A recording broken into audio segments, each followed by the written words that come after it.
Adobe Firefly is the all-in-one creative studio with AI-powered image and video editing for today's creative process. Built for creators of every kind, Firefly helps you generate, edit, and experiment fast. Because the asks aren't getting smaller, the budgets aren't getting bigger, and the timelines, oh yeah, still tight. With all the best creative AI models in one place, Firefly brings your ideas to life. Unlock a better way to make with Adobe Firefly.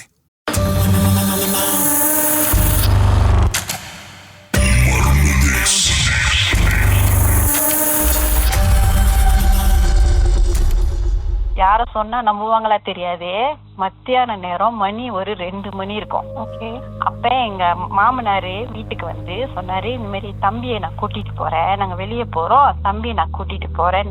நானும் சரி நீங்க கூட்டிட்டு போங்கன்னு சொல்லிட்டு வீட்டுல எல்லா கதவையும் lock பண்ணிட்டு, வீடு வந்து அந்த மின்னுக்கு கதவு வந்து பூட்டல, சாவியில பூட்டல, அது சும்மா லாக் பண்ணிட்டு உட்காந்து சோஃபால அப்படி படுத்துக்கிட்டு படம் பார்த்துக்கிட்டு இருக்கேன். சடன்லி அந்த கதவு சொந்தமா திறந்துருச்சு. நான் தனியா இருங்க வீட்டுல இருக்கேன். நீங்க நம்புவீங்களா? வீட்டுல வந்து ஜன்னல் எல்லாமே சாத்தி இருக்கு, ஒரு காத்து கூட வீட்டுள்ளுக்கு போறாது.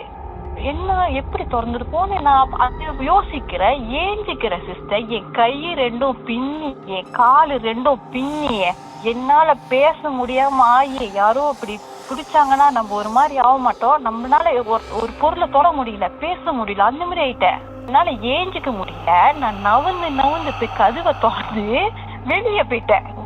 ஏன்னா அந்த அது வந்து அப்பாயின்மெண்ட் வந்து என்னோட வந்து கீழேயே தான், மேல இல்ல, 1வது மாடியில கீழேயே. நான் போயிட்டோன்னு எல்லாம் என்ன பாக்குறாங்க, மேலே என்ன கேக்குறாங்க, என்ன ஆச்சுன்னு.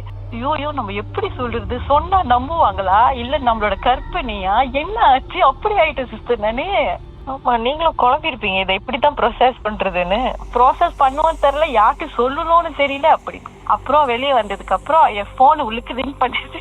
நான் உள்ளுக்கு போல, அங்கேருந்து ஒரு பாய் இருந்தாங்க. ஐயா இங்க வாங்க அப்படி கூப்பிட்டேன். ஞாக்கான்னு கேட்டான். அக்காட போன் உள்ளுக்கு அடிச்சு கொஞ்சம் எடுத்து தந்து, ஞாக்கா என்ன ஆச்சு, இல்ல கீழே விழுந்துட்டேன் சொல்லிட்டு போன் எடுத்துக்கிட்டா. போன்ல பார்த்தா என் ஹஸ்பண்ட் சொன்னாங்க, இன்னைக்கு எனக்கு ஓவர் டைம், நான் வர 11 ஆகும் அப்படின்னாங்க. எனக்கு 11 ஆகுமா, ஐயோ நம்ம எப்படி இந்த வீட்டுக்கு போறது, நம்ம போவே வேணாம் சொல்லிட்டு கதவு சாத்திட்டே அங்க வந்து ஒருத்தவங்க என்னோட கசின், அவங்க வீட்டுக்கு நான் போவேன். ஸோ அவங்க வீடு வந்து ஒரு 4 வீடு தள்ளி. இப்ப நான் இங்கேருந்து அங்க போனோன்னே என் கையில அடி வேற, என் கையில அந்த கீழே விழுந்தமா நம்ம கையில கொஞ்சம் அடிப்படும்ல, அது மாதிரி அடிபட்டுருச்சு. அவங்க கேக்குறாங்க, என்ன ஆச்சு உனக்கு, என்ன ஆச்சு பிள்ளை, என்ன விழுந்துட்டியா, இன்னும் மாறியா இருக்கு அப்படின்னு கேக்குறாங்க. நானே சொல்லுவோமா வேணாவா, சொன்னா என்ன நினைப்பாங்க நம்மள, யாரு நம்புவா நீங்க சொல்லுங்க. அப்புறம் வந்துட்டு மோப்ப போடுறப்ப கீழே விழுந்துச்சு அப்படி சொல்லிட்டேன். சரி நம்ம வீட்டுக்கு போவேனா அப்புறம் போவோம் அப்படி சொல்லிட்டு உட்காந்துருந்தேன். அப்புறம் சடனே ஹஸ்பண்டும் ஒரு 5 மணிக்கு வந்துட்டாங்க, வேலை ஓவர் டைம் இல்லைன்னு. வந்துட்டு கேக்குறாங்க என்னைய, ஏன் இங்க இருக்க அப்படின்னு. நான் சொன்னேன், இல்ல இந்த மாதிரி ஆச்சு அப்படி. ஹஸ்பண்ட் அப்படி சிரிக்கிறாங்க. பாருங்களேன், கையெல்லாம் அடி எனக்கு, இடுப்பெல்லாம் அடி எனக்கு. நான் எப்படி சொந்தமா அப்படி விழுந்திருப்பேன் நீங்க சொல்லுங்க. இருக்காது, அது உன்னோட கற்பனையா இருக்கும், நீ பேனிக் ஆயிருப்ப அப்படி இப்படி சொல்றாங்க.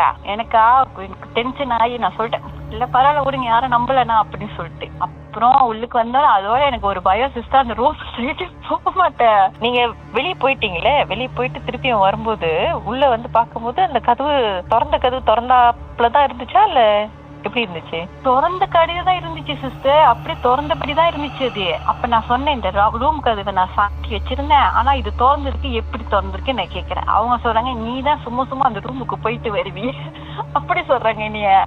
நான் சொன்னேன், பரவாயில்ல யாரும் நம்பாதீங்க, பரவாயில்ல சொல்லிட்டு விட்டுட்டேன் சிஸ்டர். விட்டுட்டு அதுக்கப்புறம் நான் என்ன சொல்லிட்டேன், ஐயோ நீ இருக்கியா இல்லையான்னு எனக்கு தெரியாதே, நான் உன்னை ஏதாவது தெரியாம உன்னை கோவப்படுத்திருந்தேன்னா மன்னிச்சிரு, நான் இதுக்கப்புறம் உன் சைட்டே வரமாட்டேன், என்ன மன்னிச்சிரு அப்படி சொல்லிட்டேன் சிஸ்டர். அதோட என்ன பண்ணிட்டேன், ஹஸ்பண்ட சொன்னேன், நீங்க நம்பலன்னாலும் பரவாயில்ல, அதை வந்து லாக் பண்ணிருங்க, கரச பூட்டிருங்க அப்படின்னு.